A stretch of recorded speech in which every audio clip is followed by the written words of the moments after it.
Hello and welcome once again. Good evening, everyone. My name is Yogesh, and very welcome to this webinar on seasonality patterns.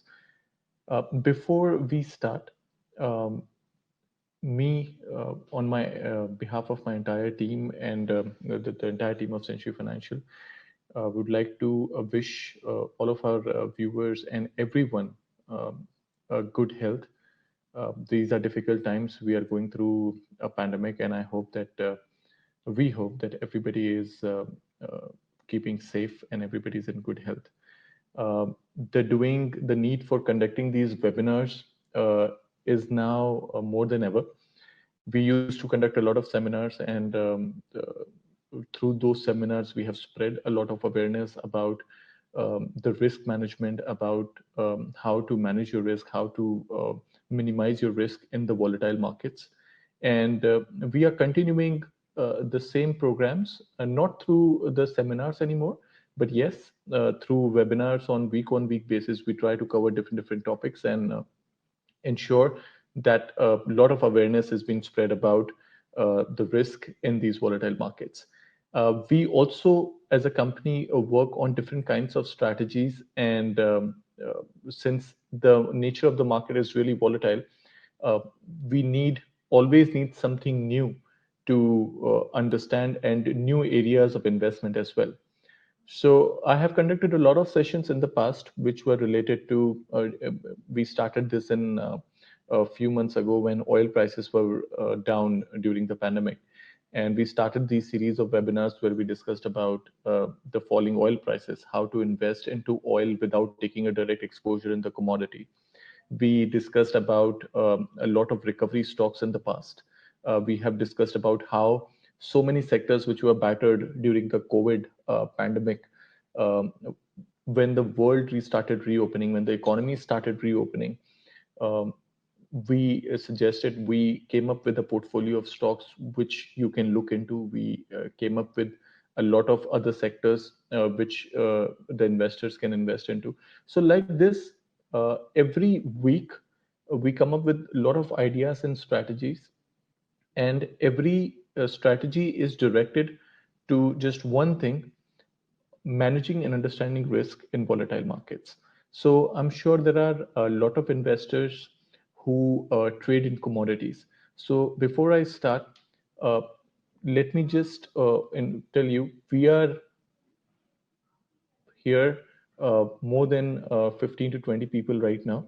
So if you have any questions related to what we are going to discuss, or if you have some questions in mind prior, you can send me over chat, and I'll be able to answer these. I'll try to answer these while we are doing this session.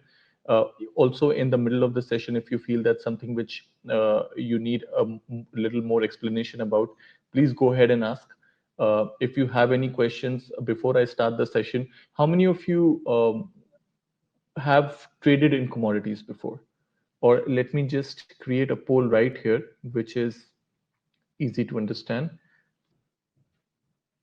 So when I say traded, I also mean traded slash invested for long term in commodities.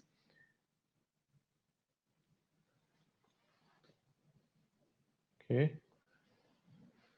Please, if you can just answer this poll and see. So I just want to get a fair share of idea. Uh, how many of you have traded in commodities? How many of you have invested in commodities? Includes everything.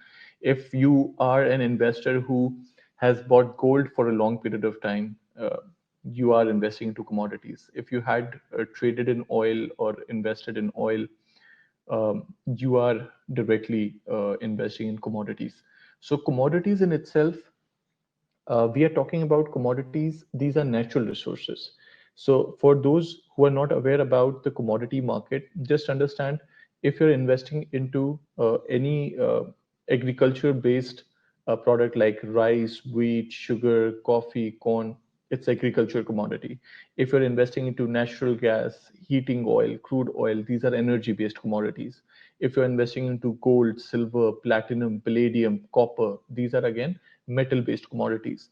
From orange juice to live cattle to uh, even coffee or cocoa for that matter, these are commodities.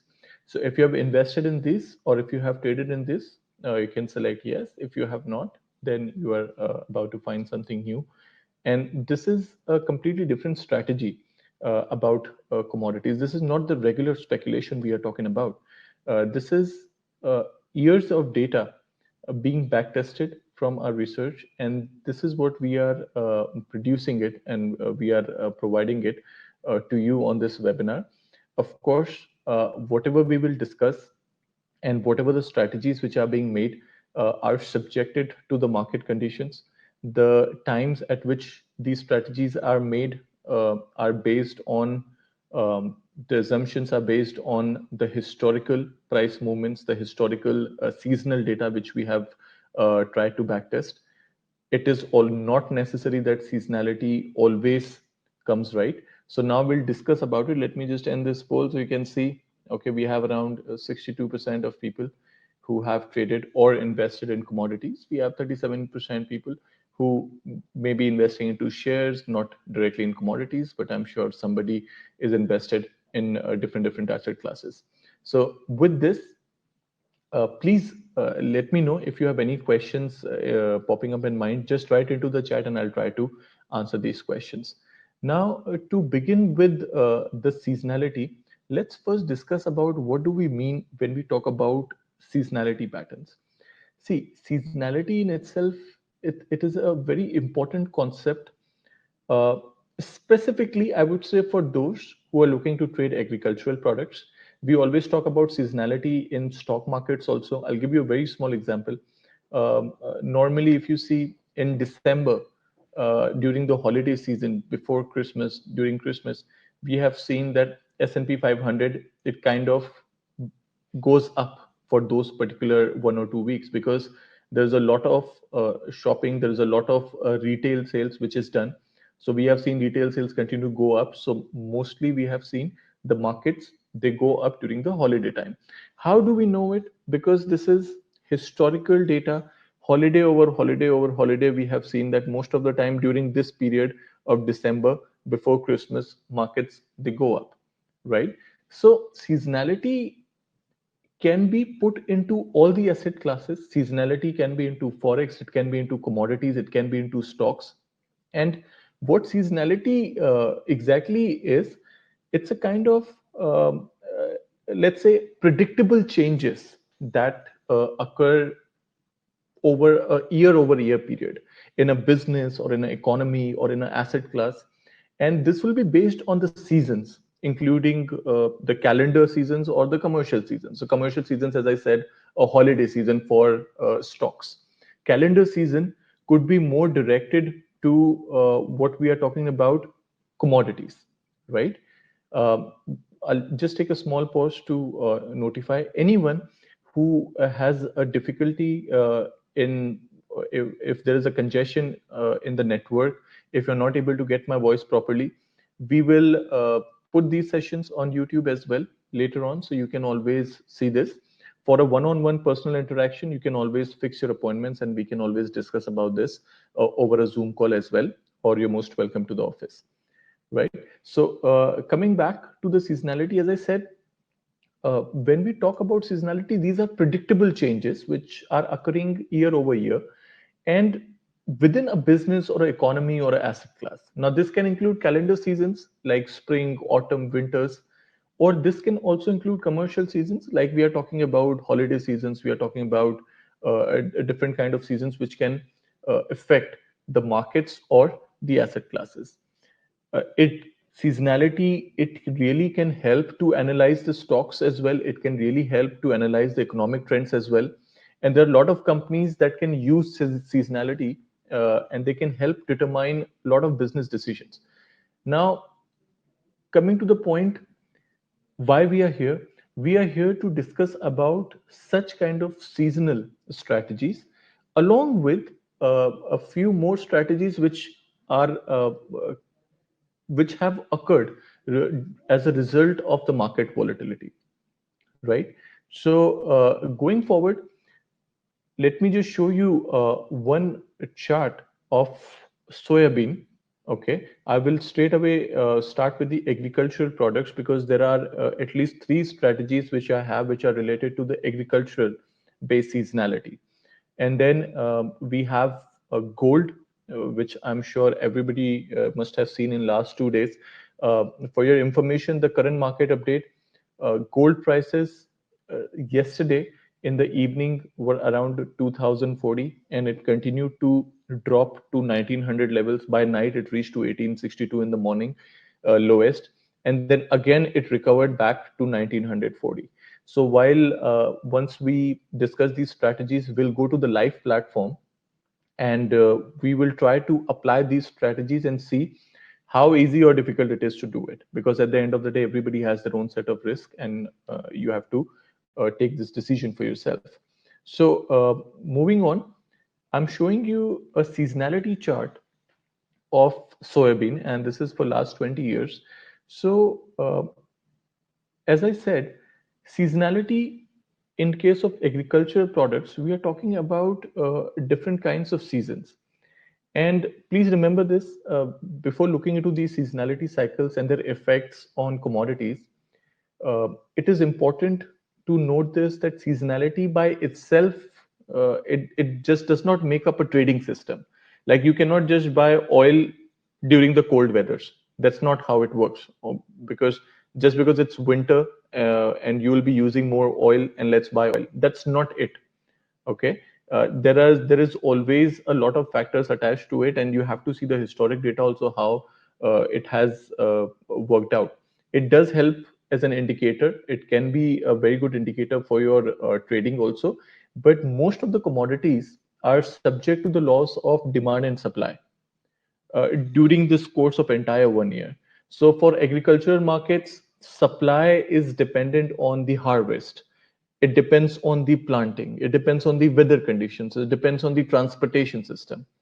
But and how demand is influenced? Demand will be influenced by a consumption. It could be a cyclical consumption. Could be demand can also be influenced by a export pattern of a country, feed demand of the country. So there are a lot of agro commodities. As I said, their supply and demand is the most important thing when we are trading in commodities. And supply, as I said, will be dependent on the harvest. It will be depending on planting of the new crop. It will depend on the weather conditions. It will depend on the transportation as well. Demand will mostly based on the consumption. It will be made based on the consumption patterns, export patterns, and again the feed demand, what we talk about. When we talk about grains, again they will also rely on the harvest. They will also rely on the movement of other products as well. So now what you are looking at is a chart of soybean. Okay, and this particular chart shows you the various stages of a crop and how the prices they go up and down. Now all you have to see is between May, June, July, so May to November, when we are looking at for, and this is specifically for soybean, for corn, for oats, for wheat, all these cycles could be different.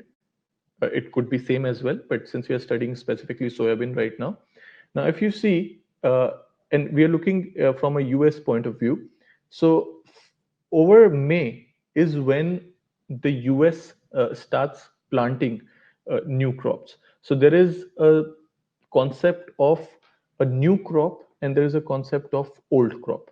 Okay, and this is really important to understand, guys, because when we are looking at agricultural products specifically, the old crop versus new crop could be a time that's where you will put your trade. When we are talking about the old crop is the time when most of the farmers they are using their previous stock, which is the leftover stock, to fulfill the supply in the market. Okay, now why it happens? There is a specific time period when a farmer will plant new seeds, and from that particular time till the harvest, the prices will fluctuate. There will be a time when there is no planting of new seeds. They still have to provide the supply, so they're using their old stock, which is your old crop, to meet the supply. Now, every grain commodity has one new crop, right? And they have old crop also. So what you have to understand is during the old crop time, or during the months when the farmers are supplying the old crops in the market, this time the supply is typically lower. Reason being because there is still uncertainty whether the new crop will be planted or not. So what you are looking at right now, this price increase from May, if you can see, from May till June, before the US farmers they start planting new seeds, the price of soybean tends to go higher. Why?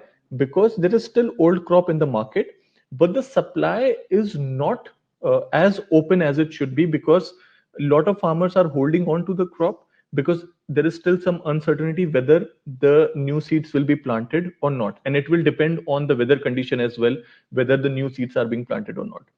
Once the planting of the new seeds happen, and you can see the prices over here between May and June, if you focus, is when the US plant new seeds and the price drops sharply, because once the planting of the new seeds happen, the supply comes in abundance. The old crop from the farmers, it comes out, because now they know that okay, now it is sure that the seeds have been planted, so we have the new crop coming, so they start taking out their old crop and they start finishing it. So there is abundance of supply and we see the price starts coming down from the US planting. And if you see the next stage, which is plant growth, while the plant is growing, we see again a dip in the prices. That's where the old crop is being supplied. And then comes the frost season. So normally when the times when winters are near, we might see again the prices going up. Eventually the prices fall when at the end between October and November, when you see the harvest time. Now, when the crop harvesting happens, that's where the new crop comes in, right? So when the crop harvesting happens, this is where the supply again is in equilibrium, because now the old crop is over, but abundance of new supply coming from the new harvest, and that's where the price comes down. Now, this is how soybean works. Now, from November till February, again, there will be no new planting of seeds. This existing stock will be used. And again, after Feb, we will see when the price will start picking up, when the farmers, they will keep using their old stock before again the US plants new seeds during that particular crop year. Now, the idea is very simple.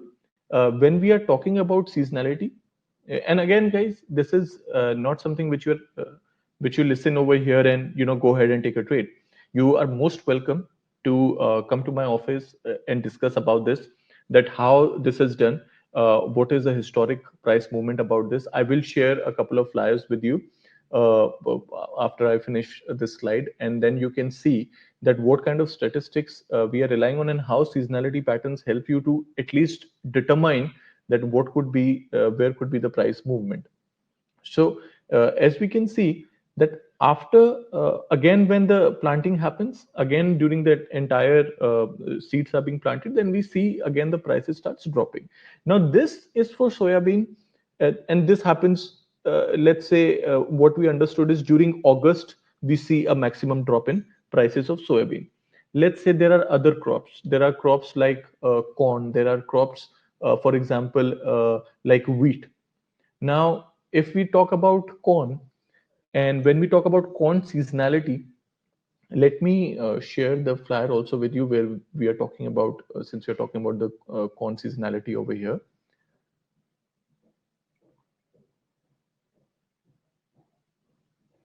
Okay. Now we are talking about corn seasonality analysis. Okay. The idea is very simple. I will show you some statistics of the commodity, the corn prices, and I will show you these prices over last 5 years.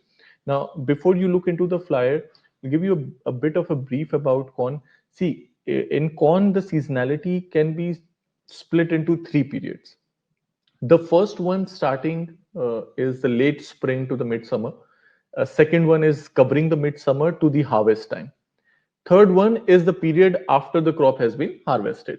Now, the most striking characteristic here is a trend for corn to see a decline of prices from midsummer going to the harvest period. So the till the time when the harvest period is, and from midsummer till it goes to the harvest period, till the crops get harvested, there is a decline on the prices. Now, before July for corn, what we have seen is before in the beginning of the July month, we have seen that the prices tend to be higher because the farmers they tend to hold on to the old crop until the new seeds have been planted, right? Even some years when the price decline starts earlier, it tends to continue after the mid of the July if the crop harvest forecast is good. Now, what happens is when the harvest happens, as I said, the current supply it increases, which puts a downward pressure on the prices, right? And the prices come down. So after the harvest till the February, you will see again the prices recovering back. And then again after February, when new crops are planted, we'll see prices coming down. Now, this is the cycle. Now, coming back to the corn seasonality, what we have seen is I will share with you the statistics here.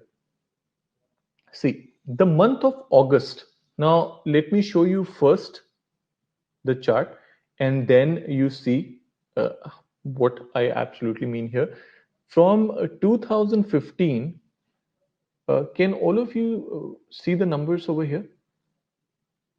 Just send me a yes or no on the chat. Otherwise, I'll just zoom in my screen to show you a much better number. I think it's pretty smaller. Anybody who can see or not see, just send me a yes or no.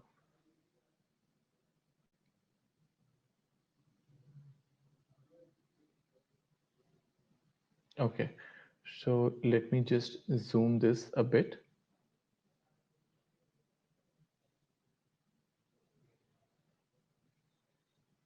Okay, I'm just zooming this a bit. Let me know if it changes.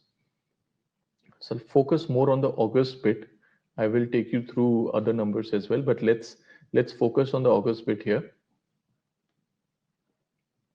Okay, I hope now you're able to see it's with, yeah, now it's visible. So, friends, what we are looking right now, let me show you. This is the performance of corn. Okay, this is the performance of corn since 2015. If you see from here, 2015 till 2020, and this is a month-on-month performance. So as you can see from the very beginning, January, Feb, March, April, May, and then this goes June, July, August, September, October, November, and December. So what we have observed in last 5 years, so we are taking a seasonality pattern of last 5 years over. From 2015 till 2019, so 1, 2, 3, 4, and 5, 2020 is still pending. We have seen last 5 years, every August, the corn prices, they fall. Okay. Which means if you see in 2015, the return by the end of the month was 1.5% negative. Second, 7.95% negative. This was 2016. Then 2017, 7% negative. 2018, 5.5% negative. 2019, 9.8% negative. Right? Idea is that we are looking at August to 2020 now. So on the basis of the previous seasonality, now this is statistics. Now let's look at the fundamental bit. Now, as when we can see the numbers, and again, why we have picked August, because August is consistently red. If there is a month which is constantly green, I would look into it. But looking at the seasonality, when we are looking at August, it is constantly red. Now let's look at some fundamentals also. Let me reduce the size of this. I think font will be easily visible to everyone. Okay. Now, guys, let's understand what we saw in the statistics here. August has been negative for the commodity in all of the last 5 years.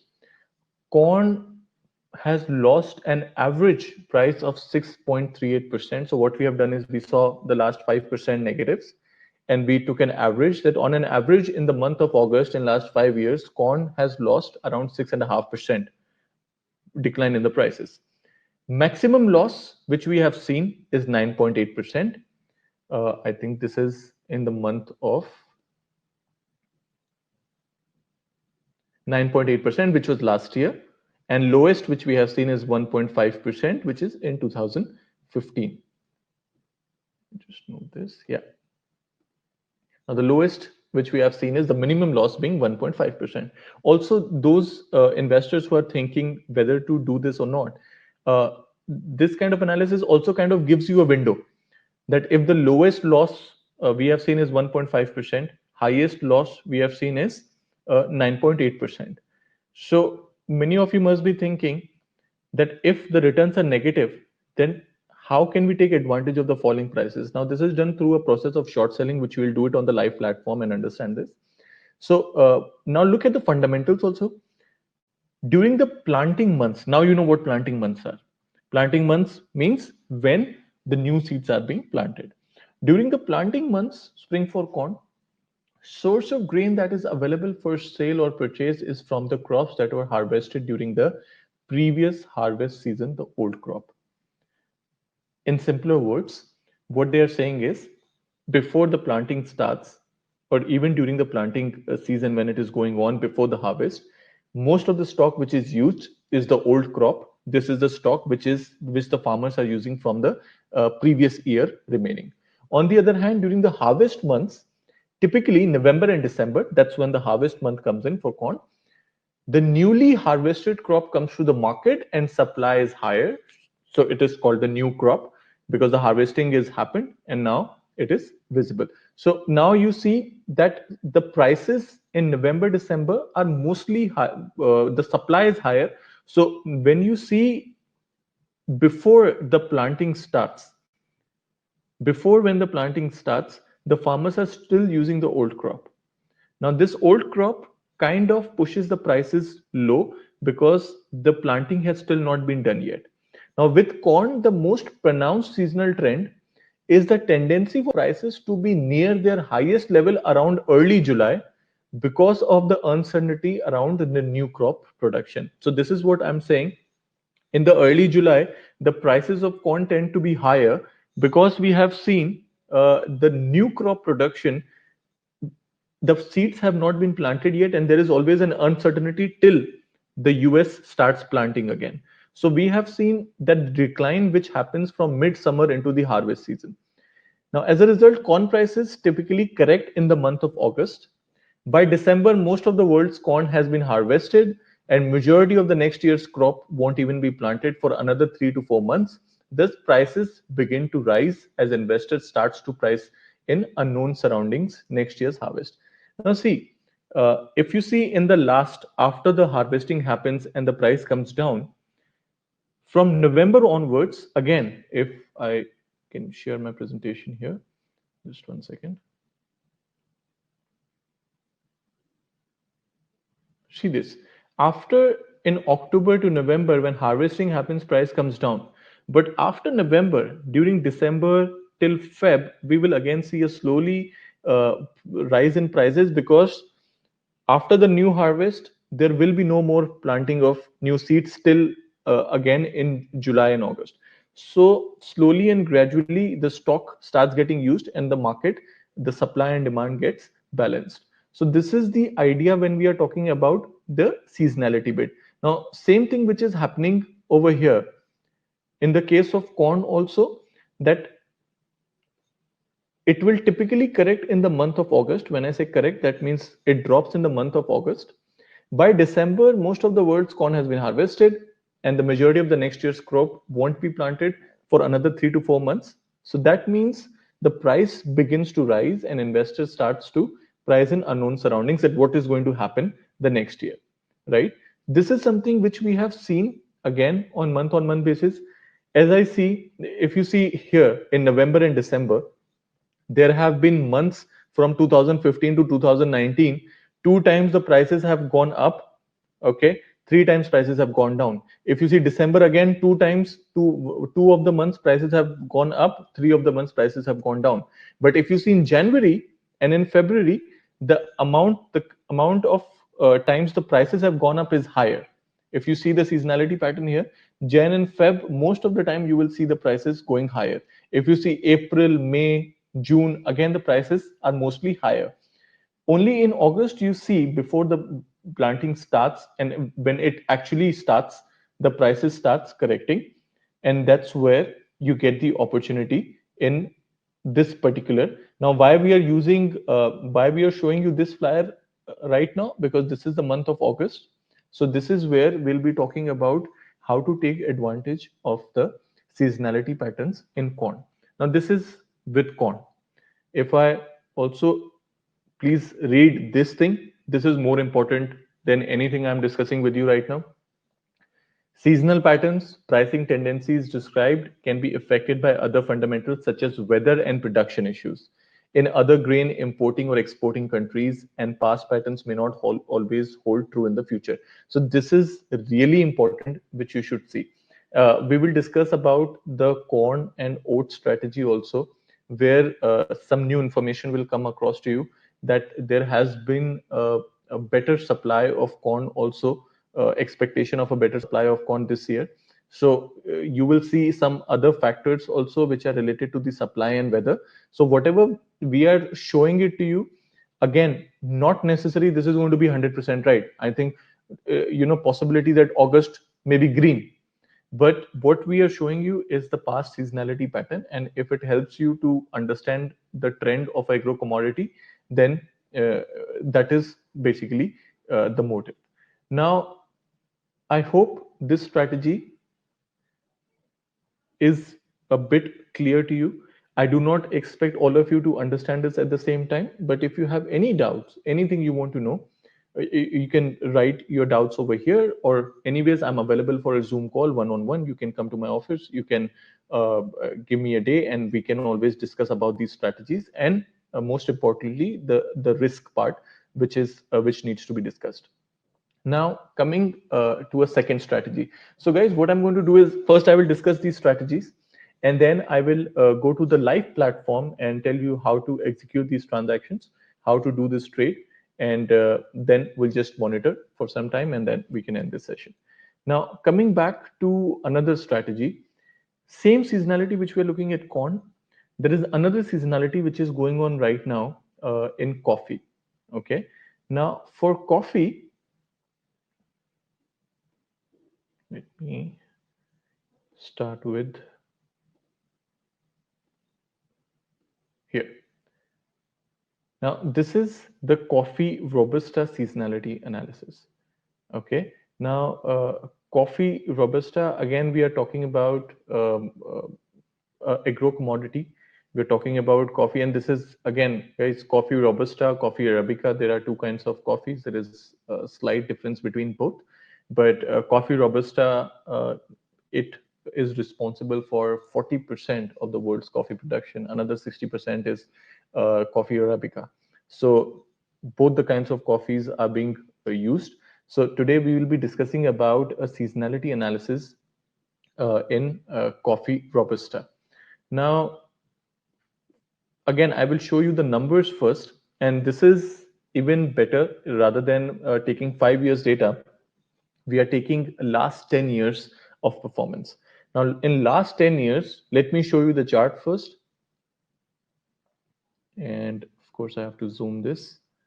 Okay, so before I zoom this, please just have a look through the chart. So you can process from 2010 to 2020 till date. Let's talk about till date. What has been the performance of coffee in August? Okay, and once you have understood this, then I will zoom in and I will show you the numbers as well. Just take at least 20 seconds to just take a through entire 2010 to 20. Just look through the entire chart, so you would know that where you have seen the maximum price increase and where you are seeing a maximum price decrease.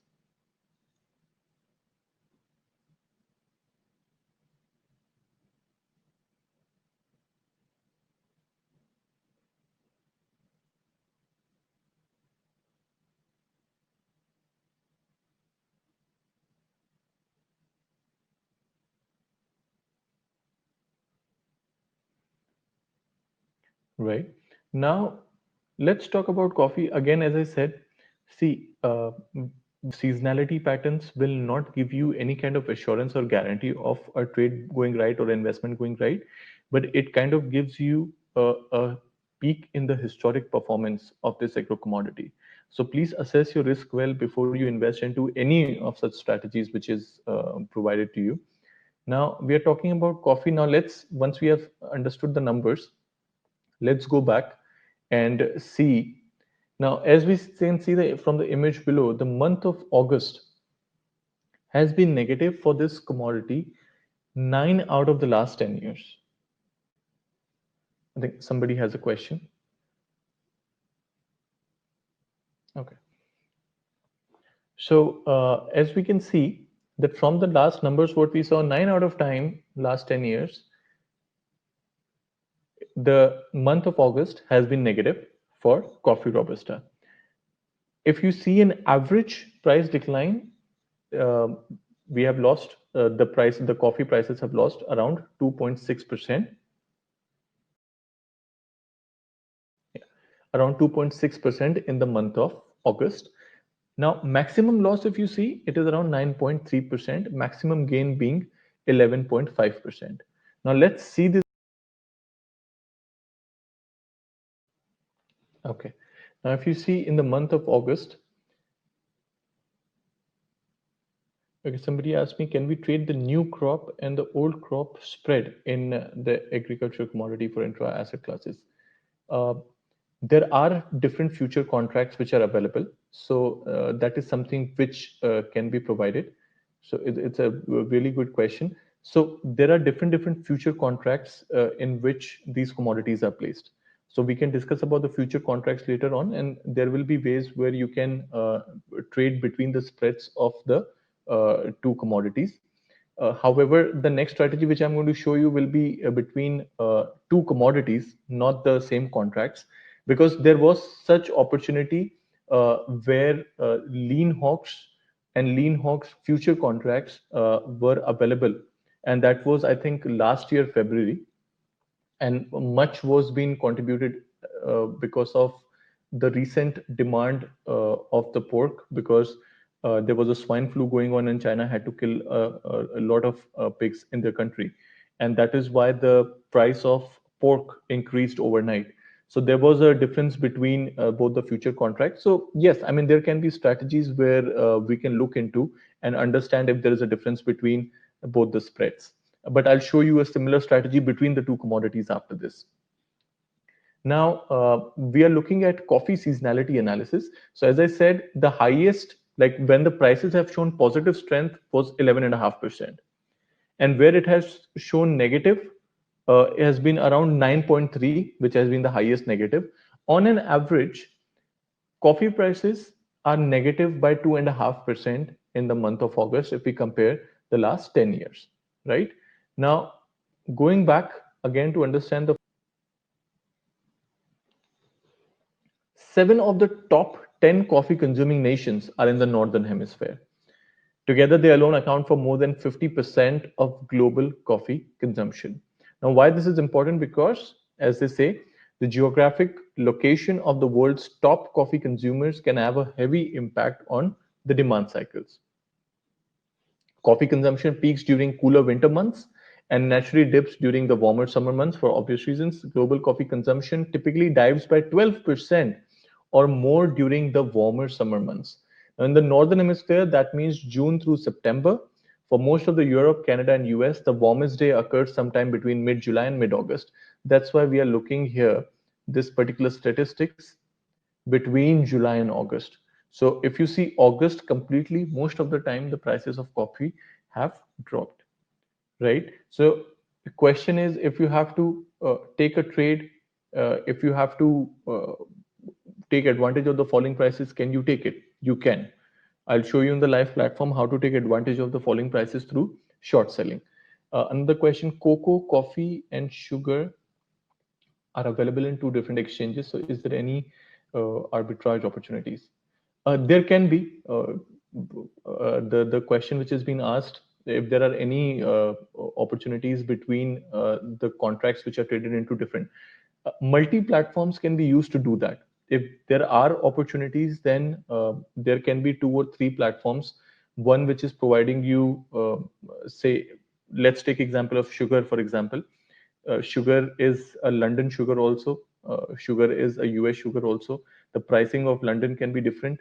And if you're looking at the London exchange and if you're looking at the US exchange, if you want to trade between both, there can be different platforms providing different quotes. So that can be worked out once again. Now, this is about coffee. Next comes the strategy where we'll talk about a ratio trade. Okay. And before that, let's finish the agriculture commodities first, and then look forward to see gold also, because gold has been in the news, and we have come up with a BTST strategy, which is not exactly a seasonality analysis, but it does occur on specific occasions when we start using BTST. So I'll discuss about those special occasions as well. Okay. Now, last strategy in agro commodities, and as I said, we will do a live demonstration of these as well.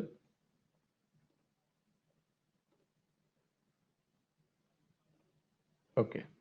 Now we are talking about the last strategy, which is in agriculture. This is called the oat corn ratio. Now, the movement between oat and corn. First of all, understand the word oat corn ratio. Again, guys, anything which you're not able to understand, if you think you want to meet personally and discuss, we can do that also. Now, oat corn ratio is a spread strategy. And when I say spread strategy, that means the difference between the prices of oat, the difference between the prices of corn. And when we are looking at the difference, historically, we have seen that there is a difference which is maintained. And sometimes when one of the commodity goes higher while other commodity is still the same, and this gap goes up, there is an arbitrage opportunity where you can short sell one and you can buy another, so this gap can be closed. A practical application of this we'll do on the platform, and you will understand. Let's first go through what is going on between oat and corn, and what is right now the individual outlook for both the agriculture commodities. First thing, when we are looking at oat and corn ratio, the Department of Agriculture in US, they suggest that the oat crop yield, the crop yield is basically the productivity of the crop. So the productivity is expected to fall. Productivity, and you can say in layman words, the production of oat crops, it is expected to fall from 64.9 bushels per acre last year to 64.3 in 2019 and 20 crop year, while the production is. So guys, what is crop year? Crop year can be the period between planting the seeds till the harvest happens. And this can be a span of, not necessarily that it is always a span of 1 year. It depends the time period between when the sowing happened and when the harvest happened. So it depends on crop to crop. So this is called a crop year.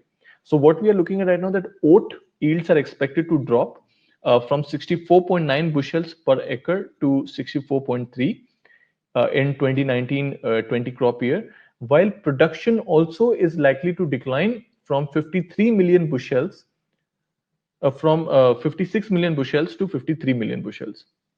Now, oat ending stocks means the final finished stocks after the harvest, at the end of the crop year is estimated at 37 million bushels when compared to 38 million bushels last year. Now, simply it means oat supply is expected to reduce because of the decreased production. Now, when we come to corn, the ending stocks, the finished stocks of corn between the corn year 2019 and 20 are forecast marginally higher at 2.24 billion bushels when compared to 2.2 billion last year. Even though production is expected to decline, inventories are supported by comparatively better and bigger beginning stocks. So there is ample of supply which is coming ahead, and the corn supplies are supported. So the beginning stock of 2019 and 20 is estimated at 2.2 billion in contrast with 2.14. in 2018 and 19. So as compared to the previous year, the supply of corn is still higher than the supply of oats. Now, when compared to corn, the prospects of oats looks better for the remainder of the year in terms of pricing. In terms of pricing, it is expected that the oat prices might go higher as compared to the corn. So the oat corn ratio has fell from 1.05 to 0.83, where it has a support, and from the ratio is likely to move up. Now, what I want you to do is, if there's a possibility and if you're around, I'm sure you guys will be having phones unless you're online from your phones. I want you to open a calculator and calculate the oat corn ratio by yourself so you will understand what does this mean. Let me first show you the chart and then you do this. Okay. Now here we are looking at the corn oats ratio.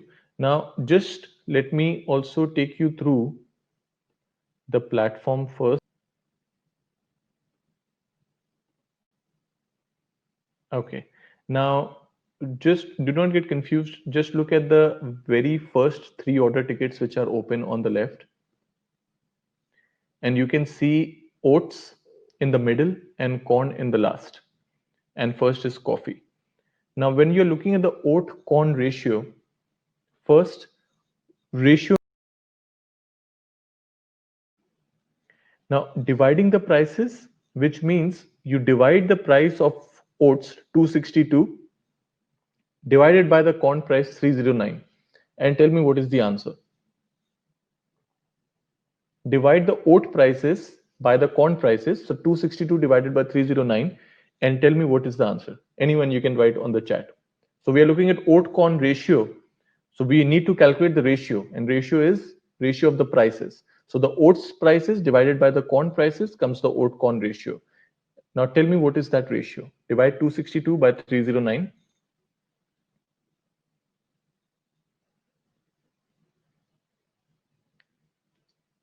So guys, since this is a webinar, I'm going to give you these kind of practices. Normally, I'm more habitual of a seminar and I like writing on the whiteboards and involving more people into it. And I'm glad that a lot of people are sending answers now, 0.84, 0.847, 0.84.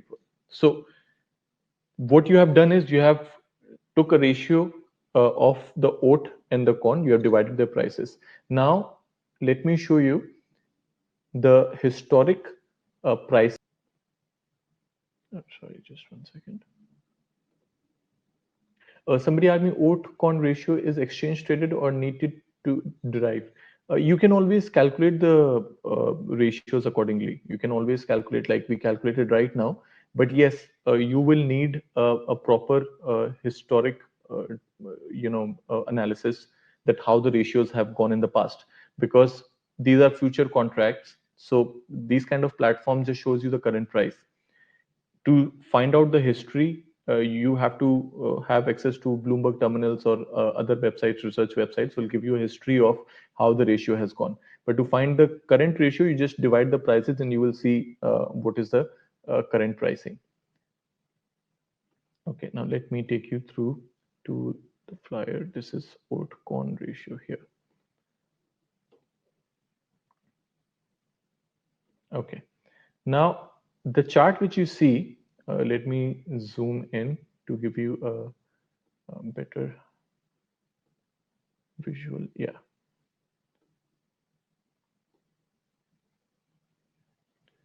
So we are looking at a chart from 2019 till 2019, before 2019 August, and then this is to 2020 August. So let's take 1 year.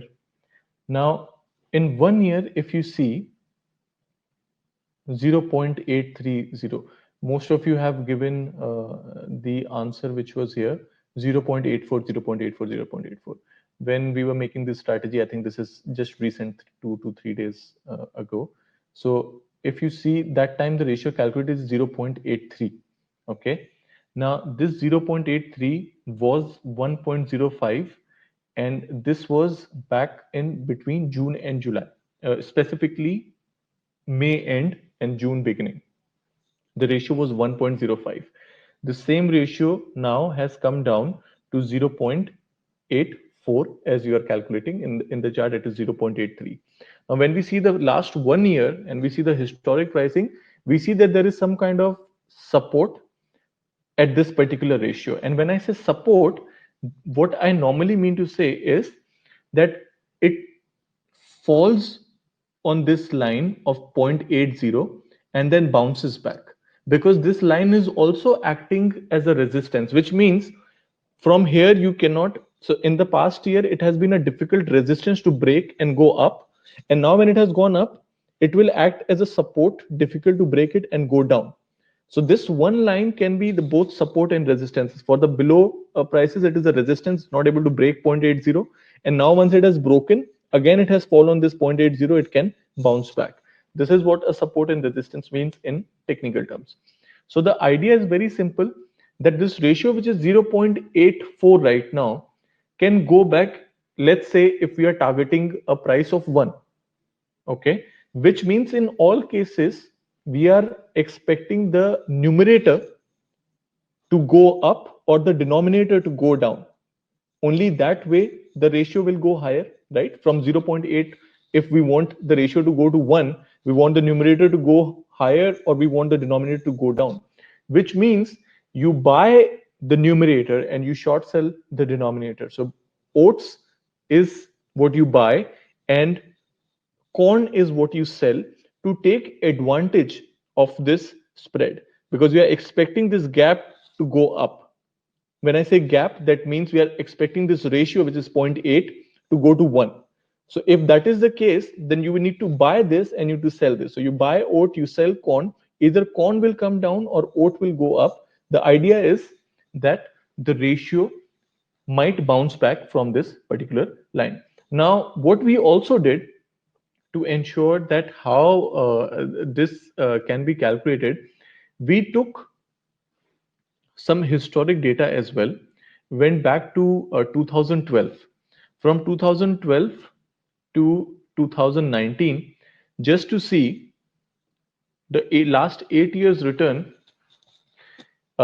If you sell corn and if you buy oats, how year on year it gives you a specific. I think there are few assumptions which are taken here.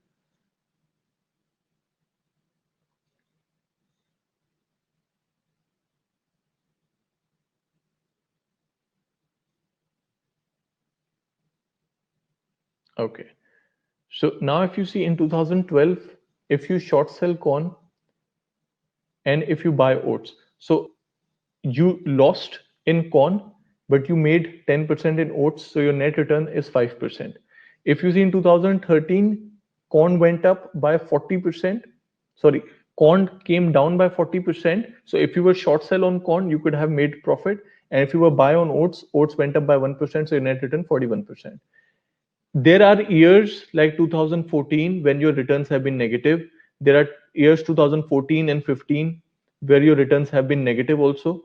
Okay, 19% negative, 8% negative. And then there have been years like 2019 where you made 2.7% return on the same strategy. And then 2020, year till date, July end. So January till July, what we have seen is January till July, if you short sell corn, you will make a profit of 17%. If you buy oats, you would make a loss of 1.3%. Net return still 16%. So if you see since inception, again, since inception, we are talking about a way long, but what I'm trying to show you is that this kind of strategy where you sell one and buy another, looking at the ratio trade, this is called the spread trade, or this is called the ratio trade. Okay, this can also happen between the two commodities. Okay, somebody asked me a question. Trading is based on support resistance levels or any theoretical price analysis, like mostly used in Brent WTI spread. In simpler words, would that be a strategy? If ratio trade goes against, what would be the risk management or exit strategy? Very good question again. So guys, again, something which I also wanted to discuss further.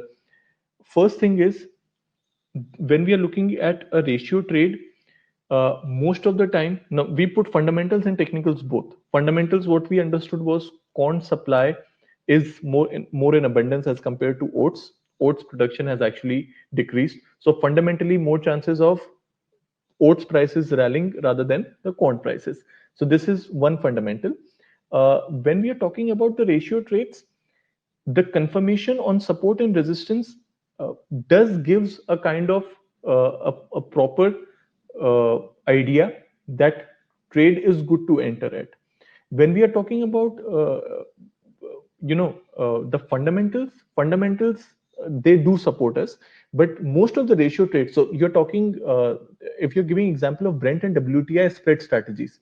So Brent and WTI strategies are also based on the spread, and most of the time, like if you see 2018, 2019, 2020, highest spread between Brent and WTI between 2018 and 2019 was $12, and the lowest it went down between 2016 and 2019 was 0.75.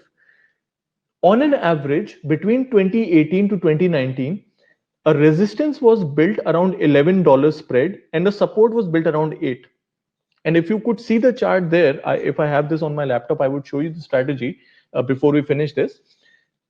11 would be the point of resistance where the spread would reach, and then again spread would start coming down to 8 before that support line was broken. So a lot of times the spread trades and the ratio trades of Brent WTI does move on resistance and support spread strategies also. Yes, fundamentals, we can always look into the fundamentals if their fundamentals are supporting. Like during that time, if trade war is going on and US has to put or US oil has been put into are being imposed into new tariffs, then US will have to find new markets to sell the oil, and they have to reduce down the prices. So you want WTI, you are expecting WTI to go down, and Brent is still here. So you will expect the spread to go higher. So like this fundamentals, we can always do a research for you and try to find out the fundamentals and technicals, both the perspectives. Somewhere like in the corn and oat ratio, we can always back test these strategies also, right? Now, guys, one last strategy before we practically put this into the platform is your gold BTST. Now, this has nothing to do with seasons, but BTST is something which is much more again statistics based. Just see it. It has a very interesting concept because it is timing based. So you can try all these things in your demo accounts as well. So somebody said my audio is not working. Can anybody else who is not able to hear me? If you cannot hear me properly, please put a yes or no, although that would be difficult. Let me just try to restart the connection. Anyone who is able to hear me now, please send a yes or no, that would be helpful.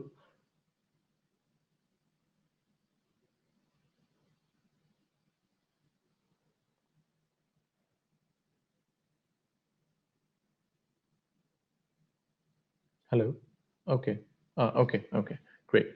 So for those who are not able to hear me, please don't worry about this. First of all, I'm available for a quick chat, and then we can also this webinar will be uploaded on YouTube, so you can always look at that, and you can talk to your RMs also for further explanations.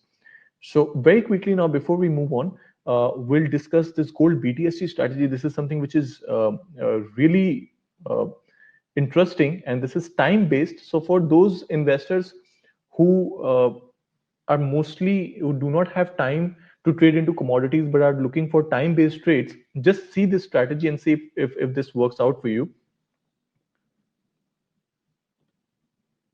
Here, a gold strategy which is BTST, buy today and sell tomorrow. Now, please understand whatever strategies I have mentioned on this session. Please, all of these strategies have been prepared through backtesting of historical data. Times are always different. The situations keep changing. We are living in a world where a pandemic has hit. Donald Trump is the president. trade wars are happening, Brexits have happened. So obviously there is a lot of volatility which is going on. So please assess your risk first and then use any of these strategies. None of these strategies give you any kind of assurance or guarantees. This is just a representation of the historical price. So just look at this and see how it works in your portfolio. Now, gold BTST is a momentum based strategy. It is based on a very simple concept that when you see a commodity gaining a momentum, you ride on that particular momentum. Okay. And in the case of gold, we are talking about a rally, or we are talking about a momentum which has occurred for 5 consecutive weeks. So, what we did, we started doing research, and BTST was something which we did last year also in 2019, and BTST was something which we also introduced in 2018 also. So every time when the gold rallies continuously for 5 weeks, the next 3 months after that, if you do a BTST, BTST means if you buy today and sell tomorrow, for the next 3 months, the anticipated returns can be higher than just buying and holding it for the next 3 months post this 5 weeks rally. Again, let me tell you this. Let me read out from the flyers so we can see it word by word. Gold has rallied for more than 5 consecutive weeks, which means Monday to Friday, if you see 1 week, then week 1, week 2, week 3, week 4, week 5. So a month. Every week, if the closing is higher than the previous week, that means the week will be in green. So like this, 5 consecutive weeks, we have seen gold closing on a positive note. This has happened 14 other times in the past 12 years, beginning from 2008. Now, this is what I wanted to show you. However, backtested data of past 12 years reveal that post a 5 consecutive weeks rally in gold, which means after the 5 weeks of rally happens, if you do a BTST strategy, that means if you start buying gold at 11 p.m. UAE time and close this trade next day morning at 7 a.m., and you do this for 3 months every day, has led to a total return of 51% historically, which is an average return of 4.2%. Now, this is for the next 3 months after the 5 week of rally happens. Now, what I'm showing you guys, this is again, this is the data which is from Bloomberg. So if you see this, okay, let me zoom this here. See, now this is when, at what dates the gold has rallied for 5 consecutive weeks. 13 September 2009. Just consider this way, that on 13 September 2009 was the time which was the 5th week, after which the next 3 months, if you did BTST, you would gain 10% returns after the rally, even after the rally. And we will see this on charts also. Next, 29th August 2010, 10th October 2010, August, September, October, 3 months of period, 8.8% return. Oh, 1 second. Somebody said video has stopped. Let me start my video again, please. Sorry. Can everyone see me right now? Moving?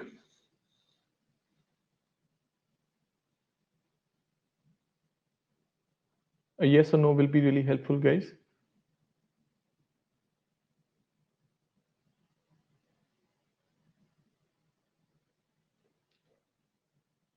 Let me try this once again. Okay.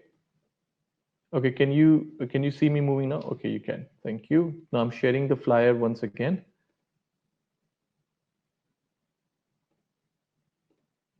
Okay. Now, just to give you an idea, we talked about the BTST here. Okay, now I'm showing you the numbers, that how many times when the 5 weeks of rally has happened. 5 weeks rally means when for 5 consecutive weeks gold has gone up. What has happened after that rally for the next 3 months? If you buy today at 11 p.m. UAE time and sell at 7 a.m. in the morning, you keep doing this for 3 months, and BTST has given positive results in 2009, 2010, 2011, and whenever this 5 weeks of rally since 2008 has happened, except in 2014, where we saw a negative 2%. 2011, as you can see, there have been a positive returns of 18%. In 2014, there have been a positive result of 0.13%. Now, in January 2020, also, when 5 weeks of rally happened, the next 3 months after that, we saw a 1% return if you did BTST. Now, total return, if you add since 2008, it is 50% on investment. But on an average, in those 3 months, 4.2% on an average is generated if there is a 5 weeks of rally, okay? And for the next 3 months, if you do a BTST, you don't buy and hold. If you do a buy today and sell tomorrow, every day, okay? Now, the fundamentals behind this is very simple. As you can see on the text, the strategy has worked well for gold, especially after 5 weeks of rally when the momentum is high. Data reveals that major spike generally comes in the morning between 3 a.m. to 7 a.m. This is when the Japanese and the Hong Kong market open, leading to a bullish price action during the time period. Now, table on the right exhibits the 3-month performance of gold BTST strategy post a 5 weeks rally. Please, as I said, risk management is really important. So you need to put a 1% stop loss and a 2% take profit. The hit ratio when the trade resulting profits in 11 out of the past 12 instances.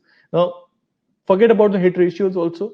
Let's understand one thing, that whatever trades you are taking, you have to put at least a stop loss and a take profit. The risk reward ratio is 1:2.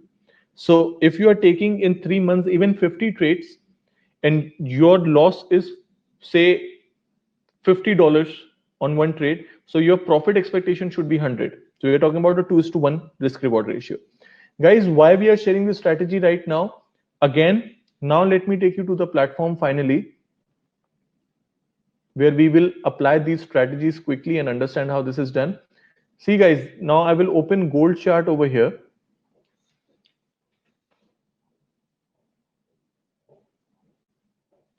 Okay. Now look at this. I'm changing this 1 day to 1 week to show you every candle will represent 1 week after this. Okay. Now let's jump into what has happened here.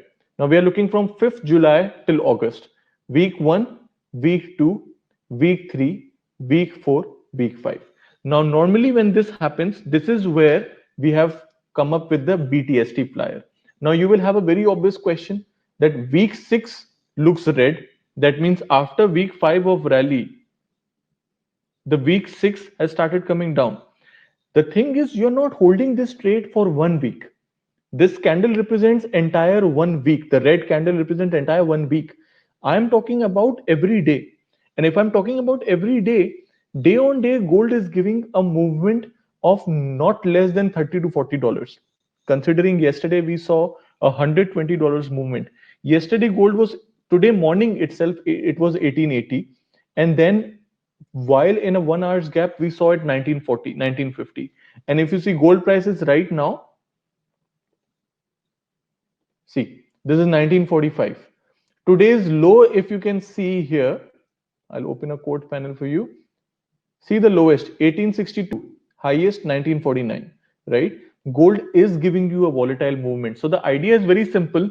Rather than buying and holding for 3 months, if you do a BTST, 11 p.m. markets are less moving.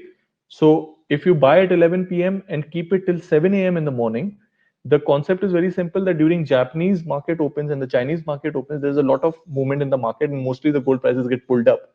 And throughout the day after that, it gets settled. So when that gets settled, then if you're holding the trade, then you might come back to the same situation. So that's why you buy at a price around 11 p.m. and you exit at 7 a.m. in the morning. That's why it is called BTST. And BTST it is not a concept which I have made. BTST is a very, very renowned concept. Those who have invested into Indian markets, these are some strategies which are actively used for Nifty indices also.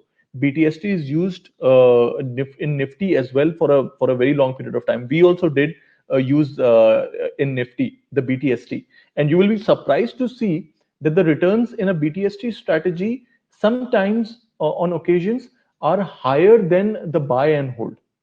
Okay, so that is again something which you might have to look for.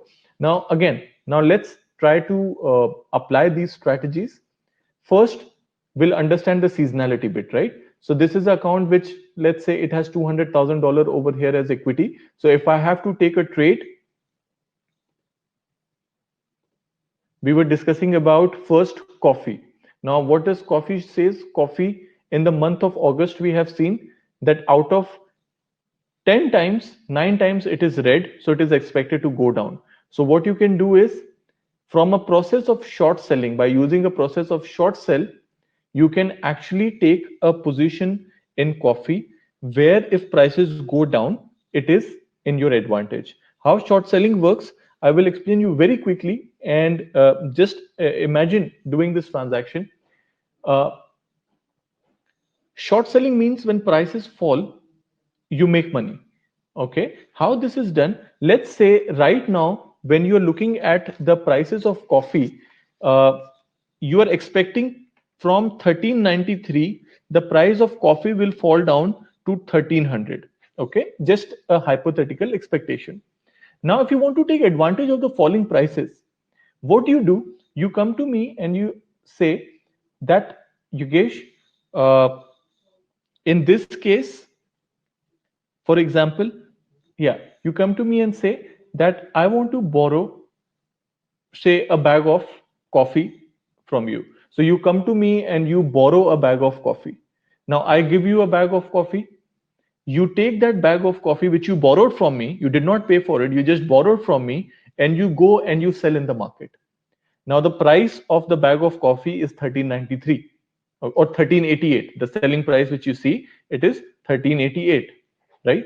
Now when you sell that bag of coffee which you borrowed from me in the market, you get $1388. Now you get that money, you come home, you sit on it. After 10 days, let's say the price falls down to 1300.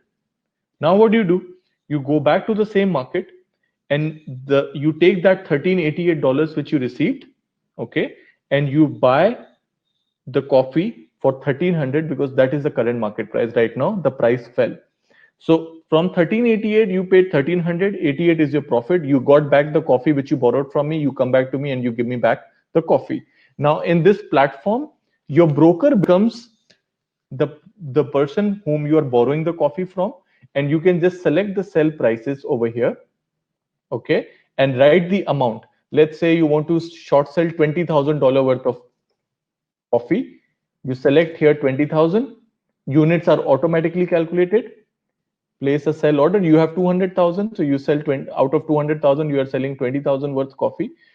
How you are selling it without even having, you're borrowing it from your broker and you are selling it in the market.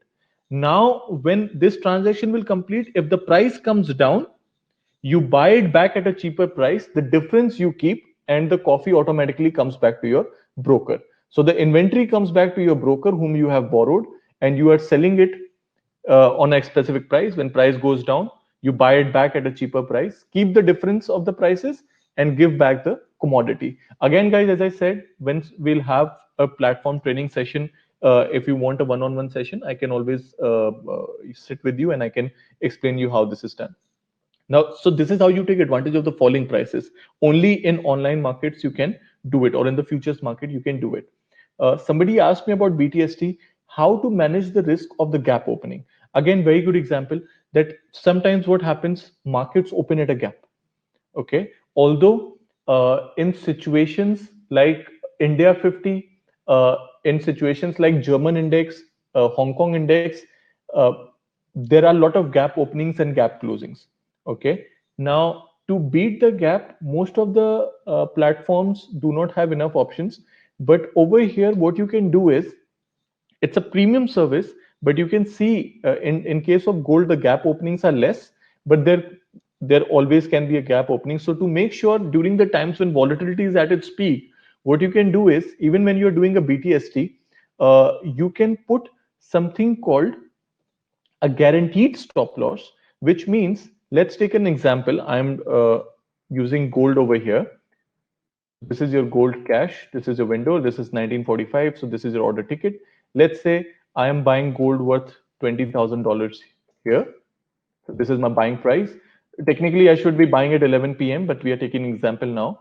So let's say I click here on buy. Before I click on buy, I put a stop loss. Now my stop loss is supposed to be 1%, which is as per the strategy. Now it's up to you how much risk you want to take. So I'm looking at $200 loss. If my value of trade is 20,000, 1% will be 200. So I put a stop loss. I select this to a guaranteed stop loss. Now, when I select it as a guaranteed stop loss, I put the amount $200. So this is my guaranteed stop loss, which charges me a cost, a premium, which is $3 as per 10 ounces. And this premium can fluctuate as per the volatility. And then I place the order. Now what is happening? Even if the market opens on a gap, if you have put a guaranteed stop loss, your loss is $200 because you have kind of paid a premium for it. Okay. This is a guaranteed stop loss. This is not with every platform provider. So I'm so glad that somebody asked this question about how to manage BTST when there's a gap up opening. First thing what you need to do is, in case of gold, yes, these are volatile times. So if you want to put a guaranteed stop loss, you can. Otherwise, just keep your quantities low, that in case if there is a gap up opening, then you can cope up with it. But if your quantities are high, then this is the right way to put a guaranteed stop loss. So if the market opens at a gap, you're able to cope up with that loss, right? Now, coming back, we did one strategy. We short sell coffee here. If you want to see your trades, you can go to your positions and you can see here, I have bought gold here. I have short sell coffee over here. Now, coming back, another strategy which was on corn. Now, we talked about corn. We talked about how in August corn prices have been negative in last 5 years. Same thing what you did with coffee, you can do with corn as well. So you select over here, selling, put say $20,000 worth corn and place a sell order. Again, you sold it. For those who are thinking, how did I sell something which I did not have it? Again, I'm repeating, you are borrowing it from your broker and you are selling it in the market. If you're selling it, let's say at a price of, let me open, oh, sorry, I did with oats. I was supposed to do with corn. Sorry. Let me change this trade to, the last window is the corn. This is oats. So let me just rectify this. This is a demo account. Yeah, sorry, I did this with oats. Let me close this.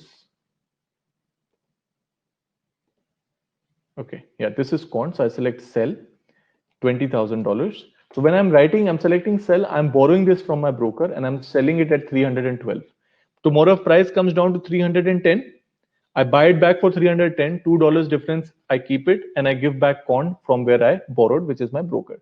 I'm selling corn here, sold it, and now this is. So when I go to my account options, I can see now I have orange means sell, so I have sold corn as well. Now if price comes down, I will get an advantage and I'll be in profit for that, right? Now I will take, so similarly, if you have to take a oat corn ratio trade, oat corn ratio trade also allows to buy oat and sell corn. Okay, so without taking another trade extra, since I have short sell $20,000 worth of corn, all I have to do is buy $20,000 worth of oat. This is my spread trade, which is complete now. So the strategies which we discussed, you short sell coffee, $20,000 worth I did. You short sell corn and buy oats, which is a corn oat ratio. So the idea is either oats will go higher, okay, and if corn also follows, the idea is that the profit in the oats buying will be higher than the loss in the corn short selling. Okay, this is how the spread trade works. I have taken a gold trade also. If you are buying at 11 p.m., please do not forget to sell it tomorrow at 7 a.m. How a BTST strategy will work, right? And please, every BTST strategy has been backtested with the specific timings of those numbers. So that is how we have derived onto those returns and conclusion. Needless to say, there will always be situations, there always will be times where these strategies may not work in the way we expected, and that's why you need to put stop losses as well. Even for your corn and oats ratio strategy, you can always try to keep a stop loss and calculate your loss, how much loss you're ready to take. What happens is with the market consultants over here, through standard deviation, we can give you one idea. Like, for example, how we saw that if support is at zero point 0.8, then this is a good point to enter. Okay. If this support gets broken, probably that's where you book your loss. So we can calculate through standard deviation, do a much more enhanced analysis for the ratios and see where the another support is, where you can enter. So like this, it will be done in crude oils also. Somebody asked me about crude oil. I'll see if I have very quickly that Brent and WTI spread. So you will be able to see the, I think I have this. This is on, yeah, I just found it. So I'll quickly share this with you. This is the last thing which we'll be talking about here.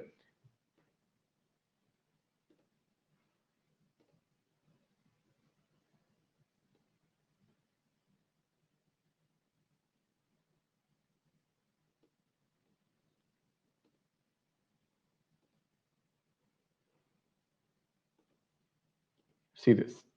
Now, this is the answer to the question that normally what we see is, and this was done, guys, long ago. This was, I think we are talking about, okay, this is 12th March 2020. Now, during that time, as you can see,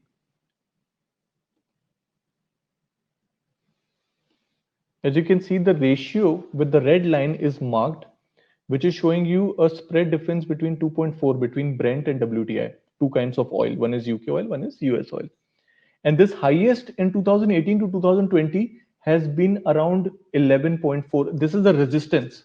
And if you see from those peaks, it repeatedly came down to 8. If you see, there will be, if you want to draw a line, you could draw a line easily around $8, because from there, it keeps coming down from 2018 to 2020. From 2018 to a period of 2019, 11.48 was a resistance, 8 was a support. And once that support was broken, it came all the way down to 2.5, which also became the support in 2020. And from there, again, the spreads, they bounced back. So a lot of times the ratio trades are done on the basis of support and resistance. Yes, fundamentals can always define the course of it, and that's the risk. So you have to see the historically that from where the spreads have come down and bounced back, right? So this is again, this was not the part of this, but I just thought that we'll share this since it's a very good question about whether to rely on the support and resistances or not. A lot of people have worked on a Brent WTI and have shown positive results, but every time again, spreads, arbitrage, this also is subjected to a lot of risk.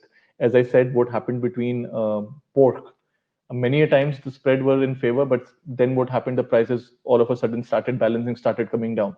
So that gap was not there. So again, with the help of the experts, the entry exits can be defined. I would suggest you to please assess your risk well. For now, do not, you don't have to just take a trade because you saw this webinar. Please take your time, take demo accounts from your respective relationship managers, and they will be able to provide you uh, a proper guidance on how to do these strategies. Do it in demo accounts to see. However, seasonality patterns are only specific to the month of August because you saw the numbers. Okay. But again, as I said, use demo accounts to understand this. Do BTSTs in your demo accounts at least for 3 to 4 days after this. Buy gold at 11 p.m., keep a stop loss, and sell at 7 a.m. Of course, if you get up in the morning at 7 a.m., then this is for you. If you're not a morning person, then this is definitely not for you. But try getting up at 7 a.m. and doing this. Do it for 3 4 days and see how this works out. Yes, this session will be posted on YouTube. And yes, I'm available for a one-to-one session as well. Just talk to your RMs and describe a time, and we can have a Zoom call. Or if you want to come to the office, we are completely protected with the mask and everything. I'm in an enclosed cabin right now, so I'm not wearing any of those. But in our offices, there are proper steps and precautions being taken. So don't worry about it. If you want to come to the office, most welcome. Otherwise, talk to your RMs, use demo accounts, have one-on-one meetings with me on Zoom call, and we will again discuss how this is just one strategy related to seasonality. There are a lot of pair trades going on. There are a lot of other strategies also which are going on, and depending on what kind of risk you're willing to take, should define your strategy. So if you're not a commodity person, you are more of a stocks person, please do that. We can create suggest you portfolios regarding that. So it's a one-stop solution. Thank you so much once again for coming to this webinar. Most of you have been very patient. It's been stretched to 1.5 hours, and I hope that something valuable you got here, at least some experience in understanding how seasonality works for commodities.